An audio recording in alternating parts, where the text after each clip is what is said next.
Alexandre Delval, effectivement, géopolitologue, écrivain, il a écrit une vingtaine de livres. On en parle tout de suite. Alexandre Delval, qu'est-ce que ça veut dire ça? Alors, l'Ukraine est admise donc à faire candidature, officiellement. Alors, ça veut dire qu'il a deux aspects. Le premier aspect, c'est l'émotion.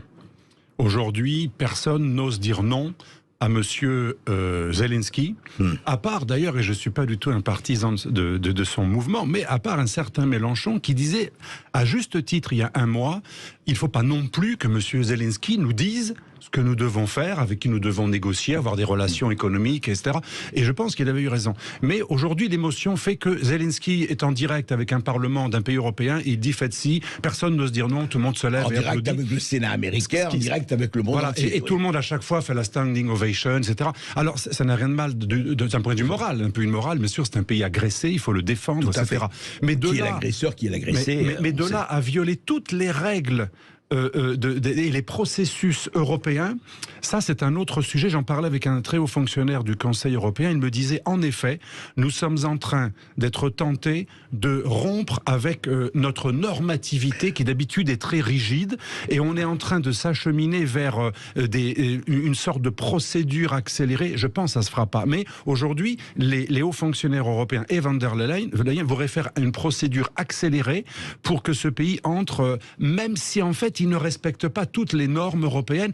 Alors, en quoi il viole les lois? Parce que vous avez dit, il est en train de violer toutes les lois. Premièrement, comme l'a dit la Commission européenne elle-même, le statut des minorités. Les minorités hongroises, et ne parlons pas des Russes, sont maltraitées, et quoi que l'on pense des Russes, il faut distinguer les russophones et les Russes de Russie, enfin le gouvernement.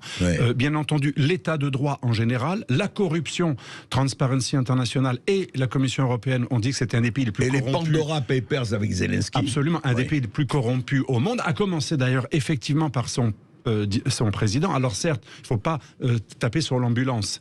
C'est un pays agressé, on le comprend. Mais tout de même avec un président corrompu. Et avec des oligarques qui l'ont mis au pouvoir, des oligarques qui financent un certain nombre de partis politiques depuis le début. Toute l'opposition russe qui a été complètement muselée récemment et son chef emprisonné. Et donc, bien sûr, il y a aussi toutes les règles d'économie de marché qui sont violées par l'oligarchie. Et les partis de politique d'opposition, je crois. Absolument, oui, ce que je venais de dire. L'ancien parti des régions, son chef Medvedchuk a été emprisonné, il pourrait être tué à chaque instant, et donc il y a quand même un certain nombre de problèmes majeurs, et qui sont d'ailleurs dans les critères de Copenhague. Pour rentrer dans l'Union européenne, normalement, il ne faut pas uniquement être candidat, on est candidat, la candidature est éventuellement acceptée, ce qui ne engage à rien, et le pays doit se conformer aux critères de Copenhague, qu'on vient de dire à l'instant, des critères de droit généraux, respect des normes, respect de la démocratie, économie de marché, minorités, etc. Il y a aussi la capacité de l'Union européenne à intégrer un pays qui normalement est soulevé. Or, avant cette guerre, il était normal de dire dans les milieux européens qu'on n'avait pas la capacité d'intégrer l'Ukraine. Tout à coup, on l'a.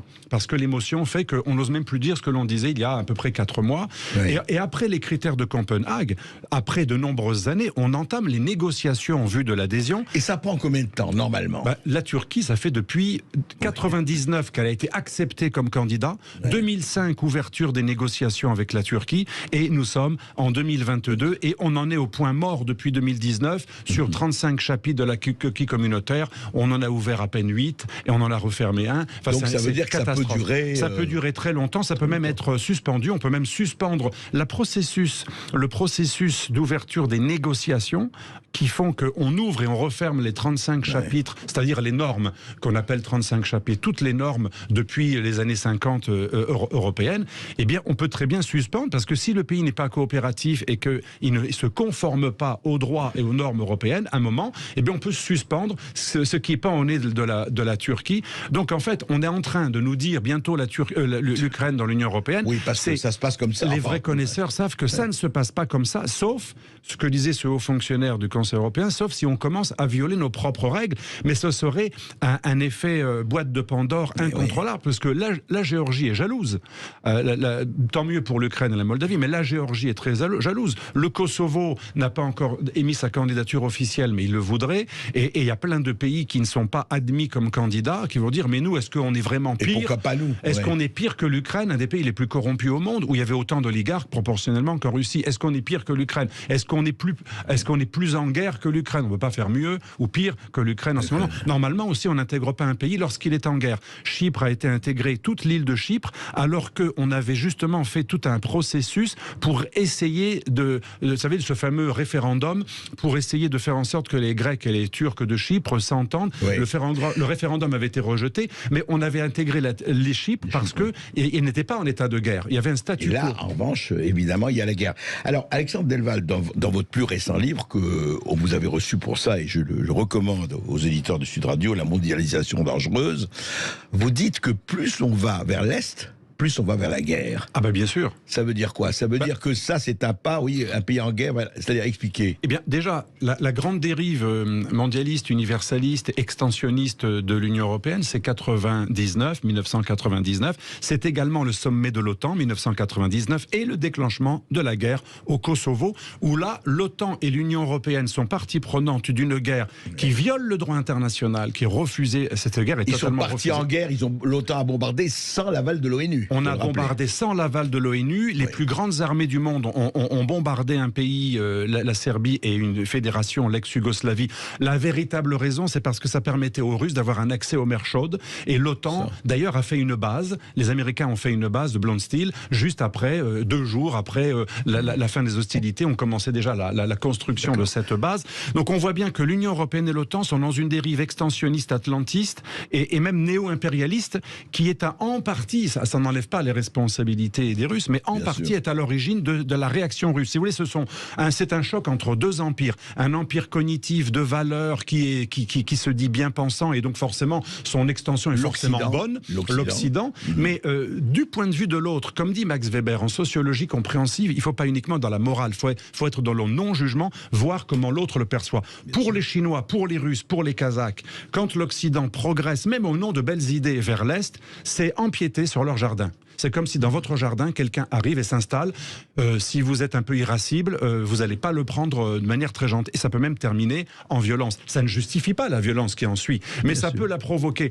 Et comme dit Max Weber aussi, l'éthique de responsabilité, c'est important. L'éthique de conviction, c'est faire les choses par principe.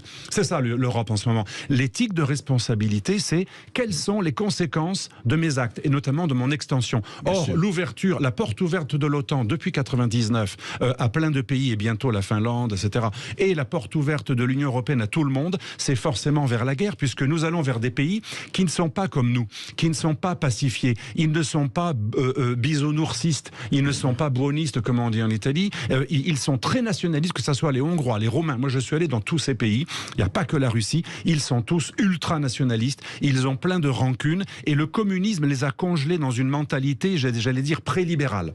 Ils sont dans une mentalité... Ils ne sont pas dans le même mental minimum illibéral. Ils sont tous comme Orban, sauf qu'on parle que d'Orban parce que lui, il est le moins anti-russe de ces pays qui ont été...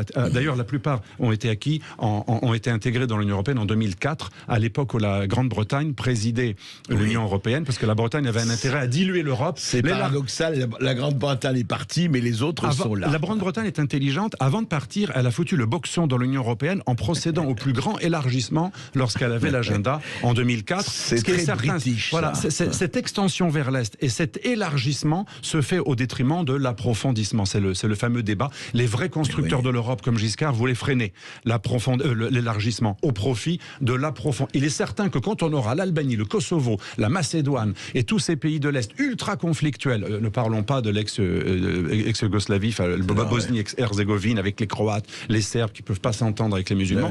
Quand on aura tous ces pays dans l'Union européenne, on aura une poudrière, on aura intégré l'équivalent du Moyen-Orient, mais en Europe. Non, mais déjà, aujourd'hui, on le voit très bien avec les différences, avec la production, les centrales à charbon des uns, les achats de F-25 des autres. On voit déjà que l'Europe ne peut pas dire que ça marche d'un seul pas, et ça ne parle pas d'une seule voix. Donc pour vous, ce pas en avant, même si c'est un pas en avant, admission de la candidature de l'Ukraine, c'est quand même générateur de désordre futur. C'est générateur de désordre pour une raison très simple. L'Union européenne n'est pas une magie qui fabrique la paix dès lors qu'on s'ouvre à elle ou qu'elle s'ouvre à d'autres. C'est l'inverse. L'Union européenne intègre de manière assez pacifique des pays lorsqu'ils ont renoncé à la dictature. La Grèce, des colonels, l'Espagne de Franco sont entrés dans l'Union européenne lorsqu'ils avaient renoncé et à la dictature et à la guerre. C'est des pays pacifiés. Donc l'Europe est pacifique parce qu'elle intègre des pays pacifiés qui sont devenus gentils. Tandis que ces pays ne vont pas devenir tout à coup hyper pacifiques parce qu'ils vont rentrer dans l'Union européenne. C'est l'inverse. C'est parce qu'ils seront déjà pacifiés qu'ils rentreront dans l'Union européenne de manière pacifique. Donc on intègre des pays en guerre. L'Ukraine, alors là, il n'y a pas de doute. Hein. Je le disais déjà pour les pays d'ex-Yougoslavie, mais l'Ukraine, on intègre un pays en guerre dont le voisin a dit que du vivant de M. Poutine, alors nous on rêve de l'éliminer, alors ils peuvent toujours rêver, tant mieux si... Mais il peut y avoir un autre Poutine qui succède à Poutine. On peut rêver de plein de choses, aussi d'éliminer Xi Jinping, mais en tout cas ce sont des politiques velléitaires. Ce que l'on sait, c'est que l'adhésion à l'OTAN de pays du Nord ou de l'Est, l'adhésion à l'Union européenne, c'est la même chose pour les Russes, puisque l'Union européenne a comme structure de défense l'OTAN. Donc, éthique de responsabilité, ok, on fait rentrer l'Ukraine dans l'Union européenne, mais il faut être conséquent. Il faut connaître les conséquences. Ça veut dire encore plus de casus belli avec la Russie. Alors on nous répond, mais on est en train de l'assécher. C'est la théorie de la Rand Corporation. Vous savez, les Américains ont théorisé ça. C'est le blood setting. On les laisse faire couler. On va épuiser la Russie. Aujourd'hui, l'Occident croit que la Russie sera à genoux dans un an, et donc effectivement, on pourra aller dans son jardin. Alexandre Delval, on voit déjà ce qui se passe avec le rouble et on voit ce qui se passe en économie. Le rouble ne s'est jamais aussi bien porté depuis qu'il est indexé sur l'or et sur les énergies. Exactement. En tout cas, Alexandre Delval, vous le racontez, je renvoie à votre livre « La mondialisation dangereuse ». C'est vrai qu'il faut quand même prendre du champ, prendre de la distance et regarder les choses. Et comme vous l'avez dit, Alexandre Delval, très bien éthique de conviction et moralisme moral, très bien indignation, mais éthique de responsabilité, c'est au moins aussi important. J'invite tout le monde à relire Max Weber. Finalement, ça permet même de comprendre la géopolitique. Merci beaucoup Alexandre Delval, géopolitologue et écrivain, co-auteur du livre La mondialisation dangereuse aux éditions de l'Artière.